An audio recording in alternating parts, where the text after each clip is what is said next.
Counter-Strike Global Offensive.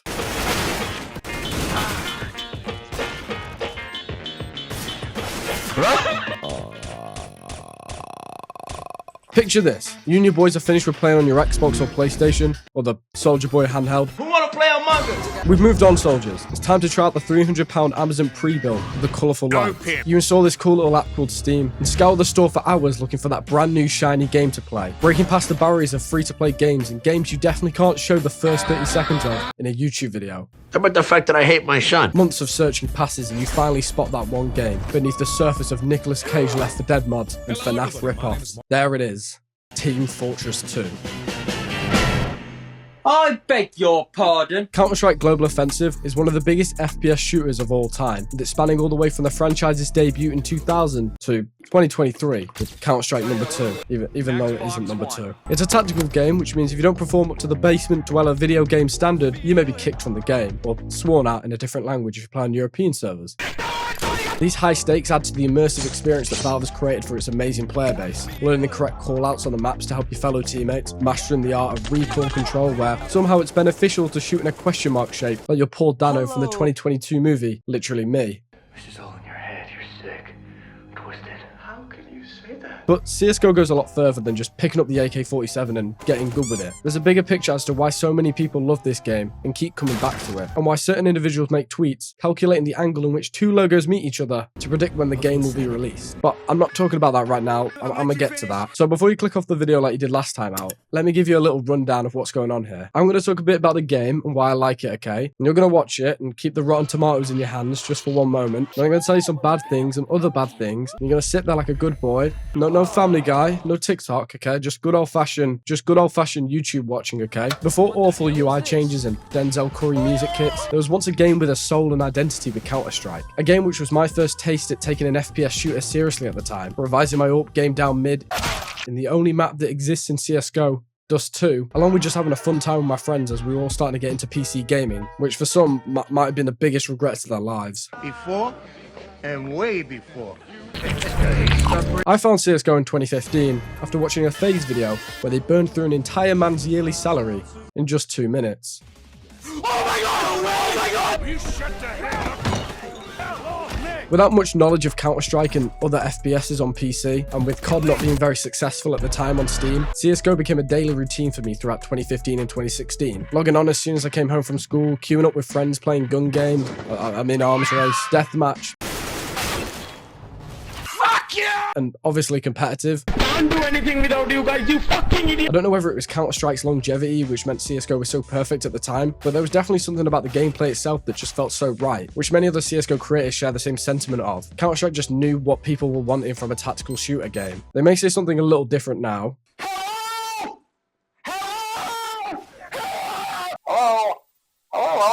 But we'll get to that later.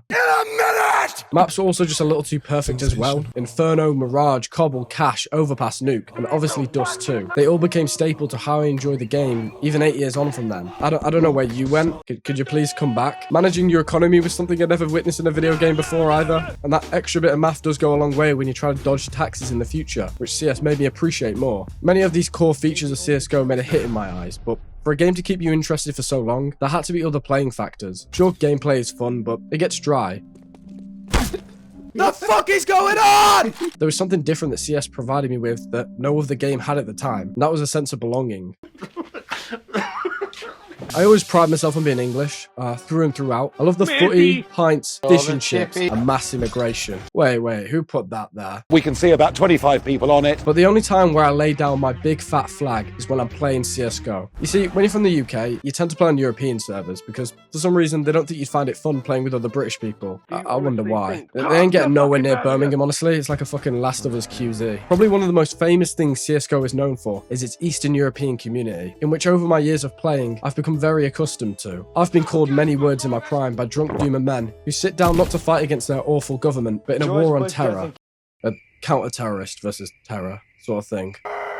I'm sure you're probably familiar with a lot of the bad words I've been called, even if you haven't had the pleasure of going European, so I won't go into too much detail, but something I will raise is that the first message ever received on my Steam profile was this, and I still don't have a clue what it means today. Okay, but apparently it means fat. All I'm gonna say is that I haven't forgiven Russians for what they did to Ukraine. I've just changed my profile picture, so I think you should knock it off before things get serious. The European culture the game adopted gave it such a big sense of identity for me, with the memes at the time and the overall consensus of CSGO just being that it was full of screaming Russian men, which was a very unique experience to say the least. Ramen! Are you sleeping, you fat fuck? Come on! Okay, that was a little sexist. There are women in the game. I mean big fat men who bait people into thinking they're a woman with their profile pictures. You're calling her name in your sleep. Are you out of your fucking mind? I don't even know Venice is. What the fuck does that even mean? As well as the competitive nature of the game attributing to this, where we'd grown up originally cowering in the Xbox parties, unable to hear game chat. CSGO opened us all up to having to engage with our teammates, to give some sort of call out or some slur of words together. No joke, I went on a game about a couple hours ago, and 10 minutes in, some fucker was giving me cheek, despite him being bottom of the team. And this was a fact on an American server, so yeah, take that, you fucking Brendan Ferry. This is just my experience, however. If we're talking, from a general perspective, a more encompassing view, people who force themselves to buy, even though the team has no money. Backseat gamers who don't shut the fuck up when you're playing. Well, you only need the light when it's burning low. Shut the fuck up! The direct reason why you should never queue into a Dust 2 match ever again. People who refuse to pick up the bomb at the start of every round. Where's the Jeremy? What? The flashbang. Where's the... I thought you were getting the... You what? Idiot, Jeremy. I love being overly angry in a video game. I think it's one of the 7 wonders of the world. The ability to be thousands of miles away and yet be living rent-free in somebody's head is why we love the beautiful game. CSGO was also directly responsible for why there are so many kids surfing and saying stupid shit down a blue snowball microphone. Quite is really weird for this type of shit, and rating your friend, dude, that's actually insane. What is he talking about, man? This little rat is guilty! The server browser on Counter-Strike added to the experience for people who were too scared to play Gary's mod or were too unintelligent to download the right textures. You can see on this computer, everything, it looks like shit. Oh my god, it's literally me. It had some pretty decent game modes, to be fair. Zombies modes, surfing like I mentioned, and 1v1 servers, which are the main reason why I have so many nasty comments on my Steam profile. You all wrote these amazing things. Oh, and I almost forgot about the YouTubers at the time. Mojo on PC, whose entire personality was being Russian, and Nafuckers, whose entire personality is still being Russian. I'm sure he's like escaping Russia. Like, grow up, man up, bro. You got War Owl as well, who taught a generation of people how to throw smoke grenades, for us to forget about it years later. Oh, and how could I forget Anomaly, famous for opening loot boxes in the video game. But sadly, I think he's had probably the biggest fall from grace out of the lot. You built Auschwitz on our Minecraft server! Can somebody play 21 Jump Street? If it can work for Kanye, it can work for you too. But what happens when you're too socially awkward to even make it as a YouTuber? What do you turn to next? To a great start in this one. Thanks so much, dude. I appreciate it. If we do like a gangster handshake now, like show me how it's done in Compton. For over 20 years now, Counter-Strike has dominated the esports space. Smelly men gaming all in a room, chugging Monster, apparently has some appeal to PC gamers. Why am I not surprised? Tournaments were popping up all over the place and all being streamed for you lucky viewers on my favourite streaming platform, Twitch. The only place where instead of offering one of their most successful creators a contract, they buy him the most zestiest shoe ever. They bought a black guy. Fucking Jordan 1s. No money, they just thought, oh, he's black, so he's gonna like Michael Jordan shoes. I'm assuming you played CS, right? So it's understandable why so many eyes are on the pro scene. The games are very tense and tight, and you just get that by some of the reactions of the commentators to some of the most iconic moments in its history. Happy with one dig. Oh, and another one! Oh, and a third! Happy's gonna get the quad kill in the ace! What is this? Cause niggas was in Paris. Just even a year prior to that clip, Fnatic's Olafmeister would cause LDLC players to file complaints because he was just too good. Coming into the major and going out in the corners, that is definitely not part of the plan here for Fnatic. Well, he's here. He sees them down there. Get what you fucking deserve!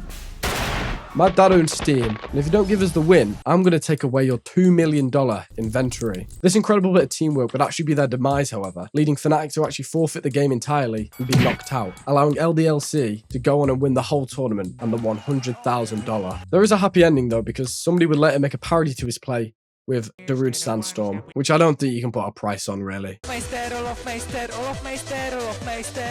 The event took place in the winter of 2014, and as I mentioned, I got into CSGO midway through 2015, so I had a few different experiences with the pro scene. Stories of underdogs are widely popular in fiction. I mean, after all, they're stories. But what happens when they become reality? Where for one man, and the rest of his team, but they're not that funny looking, it came true. Gambits weren't favourites going into the PGL Major in 2017. I mean, look at them. But it's why you never judge a book by its cover, because they went on to not only beat favourites SK Gaming, but to lift the trophy in a place called Krakow, Poland. Looks like a COD 4 map if you ask me. Me and my friends during this period were inspired by the victory so much that we started our own team, NRG Esports. I'm not gonna say it! CSGO's pro scene was rapidly growing then, with an all-time peak being 2.7 million at the Stockholm Major in 2021, and it was becoming even clearer why. I mean, you gotta ask yourself, how did they get me interested? Internet bully who makes fun of anyone that takes video games just an ounce a bit seriously. You fucking nerd with your nerd hair. How did Valve manipulate such a sweet innocent child to watch grown men ruin their spine compositions for pixels on a screen? In 2013, Valve were looking for new ways to bankrupt its players. Fedoras on Team Fortress 2 weren't cutting it anymore, and other options had to be evaluated. I've just woken my parents up. That's why in August, CSGO dropped the Arms Deal update, adding cosmetic skins into the game that players could pay for with money. Well, not actually pay for a chance of getting the skin, pay for a case, then you pay for the key, and then just maybe you get the skin you want. The in-game market became a key feature of CSGO's identity, with today it making $54 million a month, according to some article I found 5 minutes ago. But how did this link to the pro scene? How did such a tiny market have a grip on bringing people over to watch other people play video games? And of course, I made fun of this because there are people watching other people play video games. No, wait! In 2014, Valve brought out one of the biggest scams of all time, the Cobblestone package, which was essentially a case, but you didn't need a key to open it. So you think maybe this was a little cheaper? Nah, I did not remember this being that expensive. I'm not even joking. Not buying one of these in 2014 is the equivalent of this man not buying Bitcoin in 2013. One of the main reasons this package was so expensive is because it had the AWP Dragon Lore, which is one of the most expensive skins in the entire game, if not the most expensive. For one that's factory new wear, they can range from anywhere between $200,000 to $400,000. Because instead of paying taxes, rich people just like lining Gaben's pocket and drinking the blood of children. With Cobblestone in 2017 still being in the competitive map pool, it meant that it was able to be played, and there was a chance it could get dropped during the game. And you know your boys, you're always looking for that get-quick-rich scheme. You're trying to break out of the matrix, escape the 9-to-5. We didn't get one. I mean, let's say we did get one anyway. The literal chance of getting a Dragon Lore in that drop is 1 in 3,900, I think. So we would have just sold the drop anyway. I think back then it was worth like around $100, and now it's worth $1,000, but hey, we move. Counter-Strike giving its players a free spin at getting one of those golden tickets out of the hood is one of the driving factors of how the pro scene was able to grow, breaking my little ears up at a chance of making some serious cash with no drawback apart from rotting at my desk for a few hours. And don't get me wrong as well, it was thoroughly entertaining watching it, but Valve's sneaky tactics were the driving force in getting people like me involved. And it would be with this market they've created that Valve began to show their true colours. Where I'd once associated CSGO with messing around with my friends, having fun after school, it began being tarnished with words like exploitation, money, and greed. CSGO's skin market may have been a success with Valve, but for many people, it was a foot in the doorway to a horrific gambling addiction. You see, with many different games at the time, for example FIFA, the things you obtained in the game were ultimately worthless. Sure, you could pack yourself an overpowered player and scream like a 12-year-old, or get one of the best players in world football, but you can never actually sell one of them into the real world. They have worth in the game to whoever this guy is, but to the regular guy on the street, no.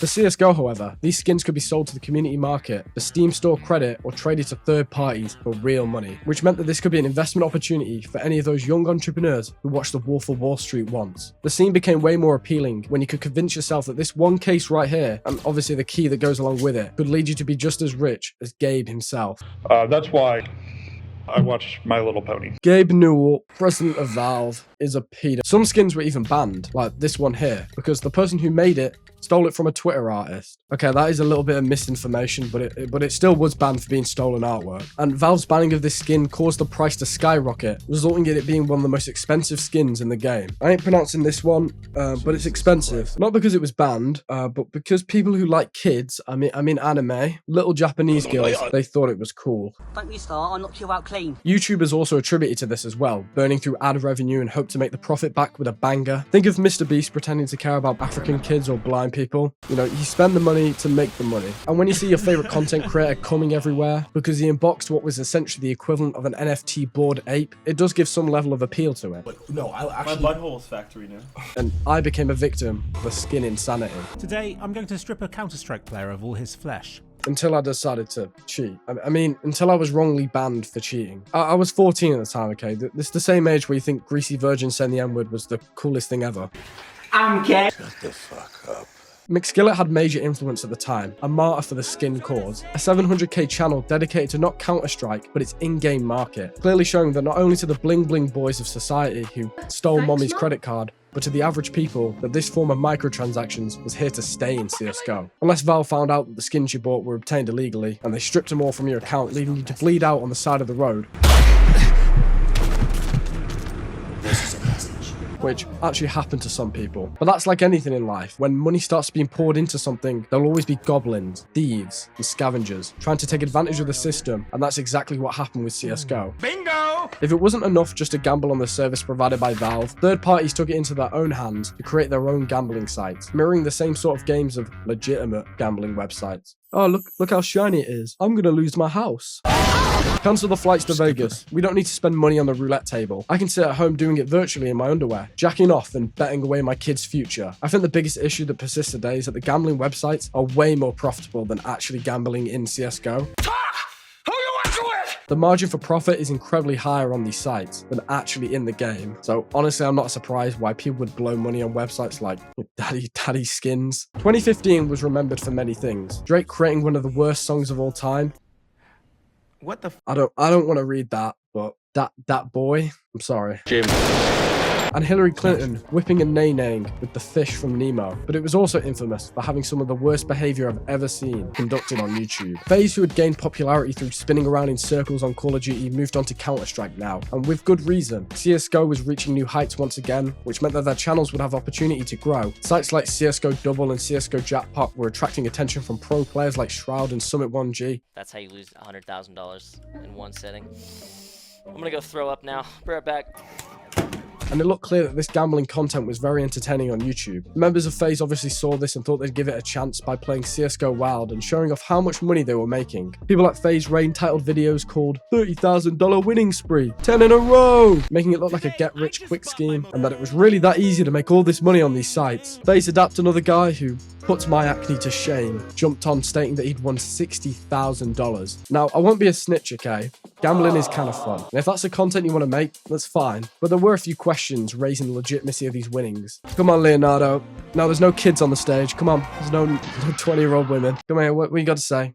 Was all this legal? Absolutely fucking not. One thing that is a little bit naughty on the YouTube space is when you don't do hashtag ad in the video description. This is because the average YouTube viewer doesn't mentally function the same way you and I do. They become incredibly impressionable when their favorite creator decides to promote Raid Shadow Legends for the 201st time. The FaZe members on this website never disclosed that it was an ad because technically they weren't sponsored by the website. They just owned it. They owned the websites that they were saying they were making 60k off. That's like me owning YouTube and giving myself 4 diamond play buttons and congratulating myself. He uses the N-word. What was going on? Obviously this was to make the site seem more appealing. By not stating the video is sponsored or that you own the site, kids and poor people think there's some sort of exploit and that it's really easy to win big, despite the odds being shifted in the favor of the person recording. Oh, and not to mention the money usually given to people promoting isn't actually real money, just credit on the site to play with. According to FaZe Bank, founder of FaZe and Dark Souls monk character, he claimed that the site was making 200k a day. Oh, and that he went to like some weird offshore island, not to have fun with Jason and see boobs, but to finesse the system and legally create the gambling website. I'm in a waste management business. Everybody immediately assumes you're mobbed up. FaZe at the moment are going through the same thing that the Sidemen went through. They're just coping and outing all each other's dirty laundry. Their stock price has crashed, and I could simply not give a fuck. I mean, even years later, FaZe Rain literally shows no remorse for the entire situation, only apologizing for promoting gambling to kids, and not the bigger picture. You know, the part where FaZe owned the site. But hey, FaZe Rain didn't see half the money that was made off the site, okay? Just a minuscule cut of $300,000. I was making hundreds of thousands of dollars a day, and I only made $300,000. Just enough to afford the cheapest apartment in New York. The CSGO WoW situation just showed how low YouTubers will go to make money, manipulating millions of impressionable people and deceiving an audience made up of teenagers. So with that in mind, would you think something like that would happen again? Surely, it wouldn't happen again. Right? Meet Tom Syndicate, a YouTube gamer from Manchester, famous for playing COD Zombies and coining the term the R-word train. Gotta train and get them all together. Just gotta train and get. What the fuck? What the fuck? Different times back then. Different times. And while we're at it, let's say hello to T-Martin here. What's going on, guys? T-Mart here. Another Call of Duty creator who has fallen off so hard that there are detectives on the case trying to find every missing person that has stopped watching his shit videos. Well, much like the CSGO WoW situation, these boys have been doing a little shady business of their own just a year later. CSGO Lotto, another website that mirrored something you'd see at one of Donny's casinos, was promoted by these two knuckleheads. I'm sorry, boys, but that's what you are. With no failure to mention that they had involvement in the website. You know what? Today I woke up and thought, let's do something stupid. And that certain thing of stupidness is... Yeah, you did do something very fucking stupid. Both of them acted oblivious to the fact that they owned the website. We found this new site called CSGO Lotto. Yeah, they actually owned it, okay? FaZe Rain, okay, he said there was some guy called Vlad. I don't know how credible blaming it on the most Russian name of all time is. The fucking creep. Okay, FaZe Rain didn't exactly own it himself. He wasn't the CEO, the man. T-Martin, however, was the fucking president of CSGO Lotto. He was the goddamn president. Mr. President, Bill fucking Clinton, Joe Biden, he was the leader of free world of gambling. Alright, we'll let him off because Joe Biden doesn't know he's the president, so T-Martin here might have forgotten as well. As for Syndicate, he wasn't the president, no. He was the vice president. He was the vice president. We did it. We did it, Joe. You're gonna be the next president. And when What's going on, guys? T-Mart here is making videos titled How to Win 13k in 5 minutes. I think you know how bad this situation really was. With backlash coming at them left, right, and centered, the typical sigh that we've seen so much from YouTube apologists was nearing sooner. Or so we hoped. Years on, I still haven't found an apology from Syndicate in a video because I don't think he actually does. He went onto everyone's favorite battling ground Twitter and said, to say sorry to those who may have felt misled by the CSGO Lotto incident. People who felt misled. Oh, brother. Not apologizing for him proactively misleading people. CSGO Lotto, people like you stole from your fans and all that sort of stuff. No, we didn't. We proved it by law that we didn't. It was a legitimately run company. Get out of my fucking sight. I'm not surprised anyway, because this was the same guy promoting a game called Dead Realm back in the day, which he had financial ties to, and he never stated any of that either. And I bought Dead Realm, so I'm pretty pissed off. It's like one of them games where you and your friends play for a few hours and never touch it again. But I'm so glad I got to line this guy's pocket, a guy that literally built his own home. Say goodbye to sheep, look. That's a sheep, that's a sheep, and that's a sheep. Sheep everywhere. Shut the fuck up! Shut the fuck up! Let's go across the states now, though. T-Martin had only two options: apologize or just ignore it. He chose the third option, just to lie about it. And I hope you guys are having a fantastic Monday. This guy is devoid of any emotions. Like, holy, this is a skit. This has got to be a bit. It's it's never like been this big, scary hidden thing. I guess is kind of what people are. No, I don't own CSGO Lotto. I don't own it. He even tells us what he thinks of people that don't tell people this vital information, despite him doing the exact same thing. I don't know how you can sleep at night knowing that you put down other people with misinformation and cause them harm. Like, how could you live with yourself? Like, don't you have a conscience? I don't know. It's just... The worst thing you could do on the internet is probably lie. Not because it's immoral or anything, because every single thing you do has been NVIDIA shadowplayed by some cynical guy. We found this new site. T-Martin's apology was taking 1 to 3 business days because he still couldn't comprehend why people would be upset about this. Or he was just money spreading like they do down in Florida. And when he eventually did apologize, it was one of the cringiest apologies of all time. I have no idea how I'm gonna record this video, dude. It's almost like he went onto Google and asked, what do people like? So he got his very wholesome dog in the video. He's a good boy. He goes on to flex how successful his YouTube channel is, as you can clearly see by his honker. Now, my connection to CSGO Lotto has been a matter of public record since the company was first organized in December of 2015. Somehow he thinks if the information is out there, he doesn't need to tell you. What like kid or normal person thinks to search for business information when it's literally illegal to be promoting something without telling anyone? I'm so grateful for each and every one of you from the bottom of my heart. I'm moving on. I'm done with him. He's pissing me off. He's making me angry. Today, I'm going to strip a Counter-Strike player of all his flesh. Counter-Strike, was riddled with corruption, and Valve did not like that at all. Not because it was unethical, but in fact because they were sued because of it. You better lawyer up, asshole, because I'm not coming back for 30%. I'm coming back for everything. As a result of that lawsuit, they stopped letting people link their Steam accounts to gambling websites. I'm trolling, of course. What they did do was remove all gambling sponsors from They didn't do that. They actually got away with everything. You got me.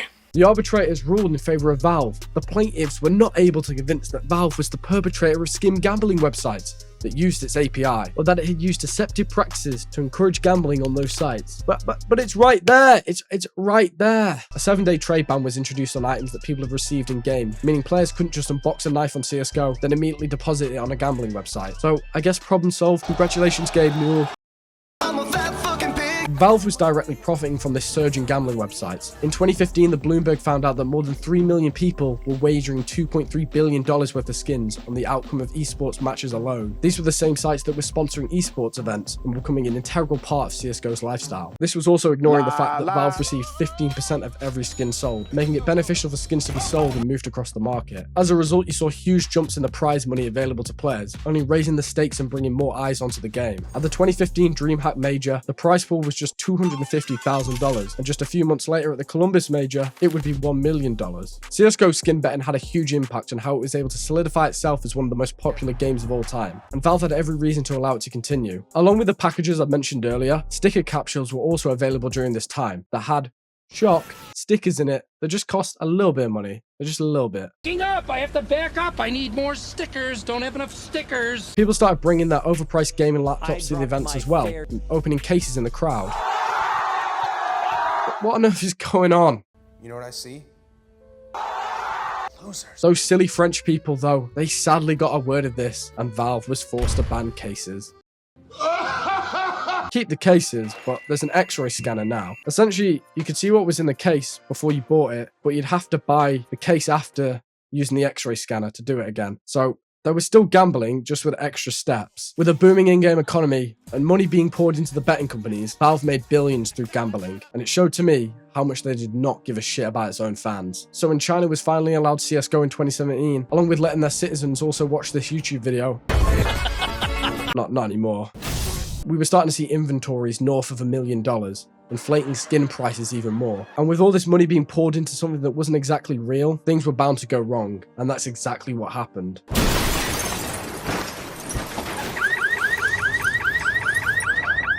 What is going on, guys? This is McSkillet here with another CSGO video. One of the biggest creators on the skin market was McSkillet, who was famous for talking about rare skins and showing off his inventory. In June of 2018, he was trade banned for being involved with a gambling site. McSkillet had over $100,000 worth of skins, and with an inability to trade them, Valve had essentially set fire to all of that money. Welcome back. The driver in a horrific one-way crash that killed 3 people in California Thursday has been identified.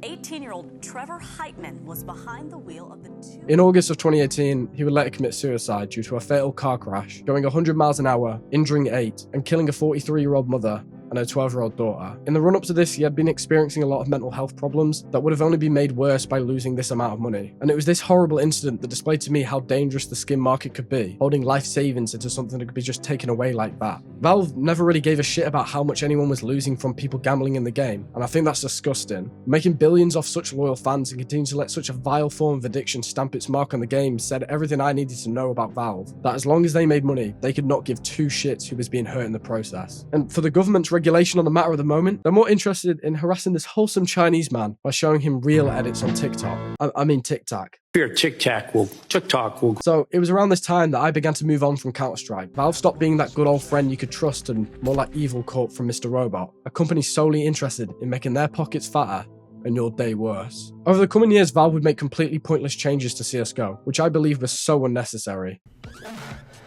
I'm lying, I like to lie. For Christmas in 2015, Valve put this little Wild Western thing in our stocking, which foreshadowed what was to come. All right, Pinhead. I remember the day the R8 revolver dropped, and it was absolutely filthy. It did the exact same damage as an AWP, and it honestly buried the Deagle for 48 hours, because they had to do something about it. With my first major update being a bit of a failure, expectations were at the floor for anything else Valve were going to add to the game. The UI change in 2018 was a stinker. We had happy nostalgic to whatever the fuck this is. I don't know, something about this doesn't feel very Counter-Strike-y, if you know what I mean. Everything's a bit too slick for a game about terrorists and counter-terrorists, or screaming Russian men down the microphone. This does not resemble something of a tactical shooter. This is something where I'd expect my character to be emoting in. At least you can like 360 inspect stuff now. By stuff I mean the skins of the game. Details of the maps were also changing, which made returning back to the game even more difficult for some players. When I mean some players, I mean me, and one of the great minds of our generation. I'm gonna mold them. That is one of the most extraordinary. This is still my favourite map in Counter-Strike, but when they added this window, one of my biggest praises to CSGO is that it's always been so easy to come back to. You spent all of 2015 and 2016 learning the callouts to maps, so when you come back you can pick up everything again. The same way you manage your economy, the way weapons are used in the game. By switching up stuff like this, it just becomes an incredible annoyance when playing the game again. The new maps they added as well though, they were literally the equivalent of like the Mr. Beastification of YouTube content, whereas instead of like loud vine thuds and subtitles, it was making the maps look incredibly cartoony and bright. Like, look at this and don't tell me it was directly ripped off an Overwatch map. Now entering the Temple of Anubis. The noob! The noob! Speaking of rip-offs, you know how like Fortnite took off in 2018? Well, CSGO did the exact same thing with a little thing called Danger Zone. And I say little because there were only 18 players allowed in a match. This marked the fall of the game for me. Danger Zone was one of the most boring fucking things I've ever played. It was incredibly soulless and honestly, I just don't want to talk about it. Go play PUBG. Honestly, it was more fun getting domed by Elon Mile hacking than playing this wank game. This was also the same year that CSGO would go free to play, allowing anyone who was previously VAC banned for cheating or just being too good at the game to be able to come back on a new account without having to play the game again. Okay, they did put measures in place to ensure that new players wouldn't be cheating again. You had to pay money for a little Prime matchmaking badge that was their guarantee that no one would be cheating or hacking in your game. That was not true. Oh yeah, and you know how I mentioned rip-offs a minute ago? Well, you know Fortnite and the Battle Pass? Well, CSGO did exactly that. They had operations before, okay? You buy a little coin, you do missions and rewards, but they never had it like this before. Oh, you can't be asked playing the game. You can just tier skip the Battle Pass. I mean the operation. I fucking hate Battle Passes. I think they're lazy, boring, and we all just end up with the same skins and the same loot in the end. It was a cool feature in Fortnite for sure, but just the longevity of this has just made it so easy for developers to push meaningless shit without having to do any work. More skins during this time would of course be added, but instead of having a weapon skin this time round, it was agent skins. Move away John Wick and Travis Scott, there's a new sheriff in town. Negan from The Walking Dead. Don't care. Where's Rick? Agent skins look like celebrities that had turned up on Epstein's Island. Fucking pedo. Why is it that every video game now is a try not to add Rick and Morty into the video game challenge? Fucking Rick Sanchez's portal gun wheels and what in the Mike Posner, I took a pill in Ibiza. What is going on there? This isn't Fortnite, Counter-Strike. Hit. Heavy barrels now. Okay.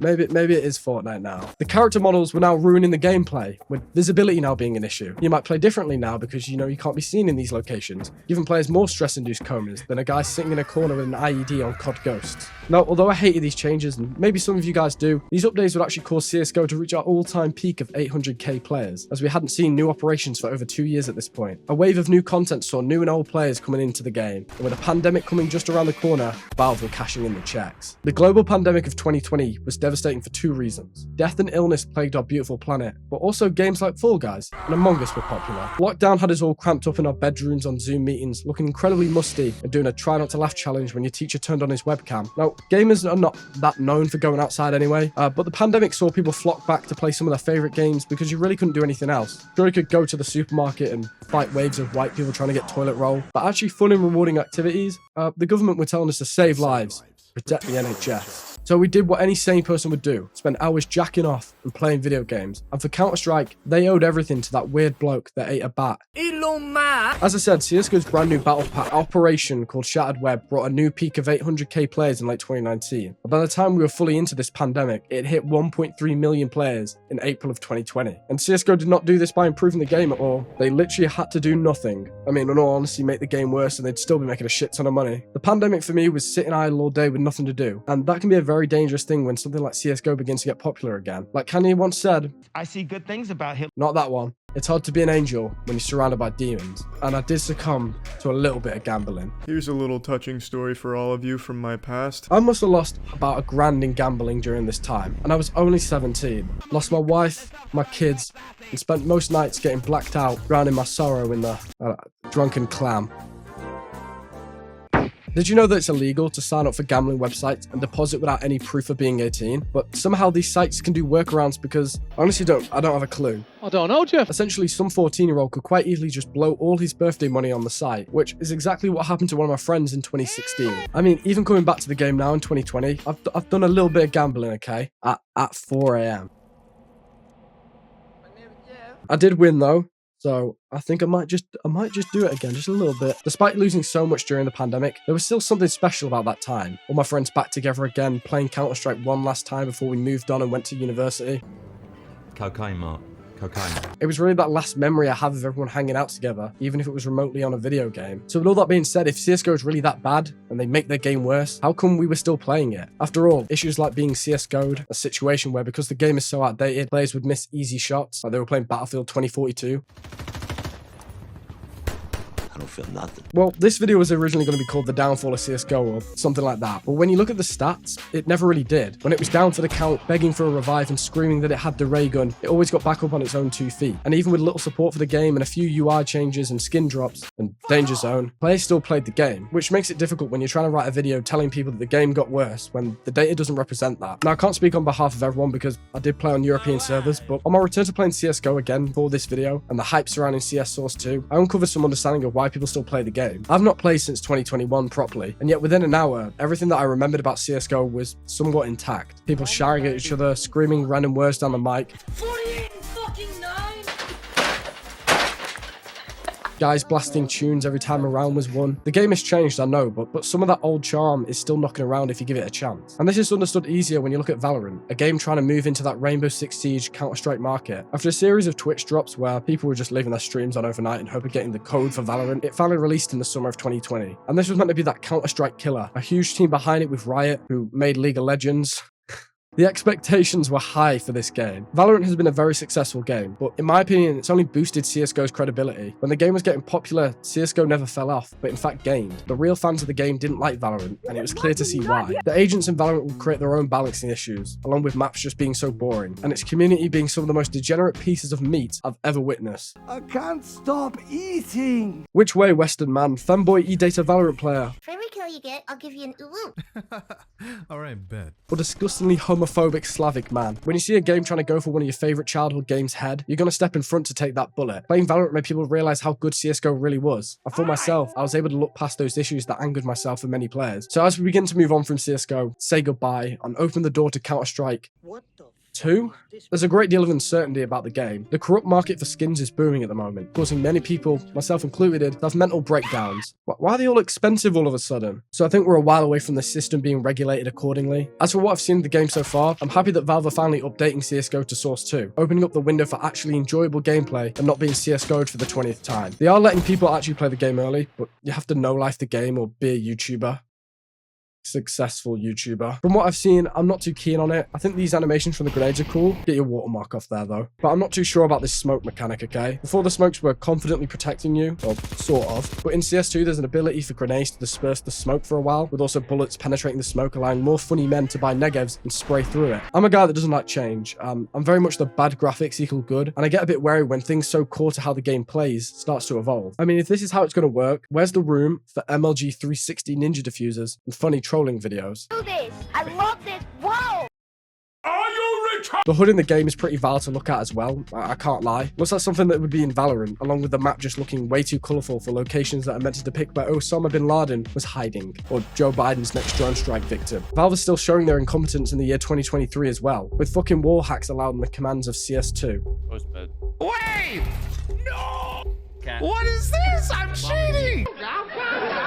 Yeah, like in an actual match, by the way. Like, he could just go in the commands like you could do in a private lobby. Like, SV cheats, it is on. And an even bigger issue for me is preservation. As we've seen with Overwatch 2, completely demolishing the original game and forcing people to play the newer version, it makes me a little bit worried for the direction CS2 is going in. For people that actually play the game currently, you gotta boot up CSGO and pray that Valve has blessed you with a little notification to play, which means you're playing the new version right through your CSGO launcher. From what I gather is that when the game eventually comes out, we'll hopefully get 2 versions of CSGO on the launcher, and it doesn't just replace it. Because just in case I'm not a fan, I'd like to go back and play the original CSGO. I haven't played it yet, okay, so I can give it a chance, because War Owl said it's good, okay? But, you know, don't blame me for being a little wary. Valve has shown itself to not give a single fuck about the fans, allowing kids and many adults to be out of pocket through not regulating the gambling scene, and even just making poor changes to the game that give us every reason to be careful when it comes to CS2. I mean, they've had Source 2 ready for years now, but have had no reason to upgrade the game because CSGO's been doing very well. Make CS2 good, Valve, please. I want to hop on with the boys like we did when we were in high school, and not sit there debating which Counter-Strike game to play. So if there's any takeaway, my name is Gabe Newell. Fuck Valve, fuck the fans. I only do this shit for money.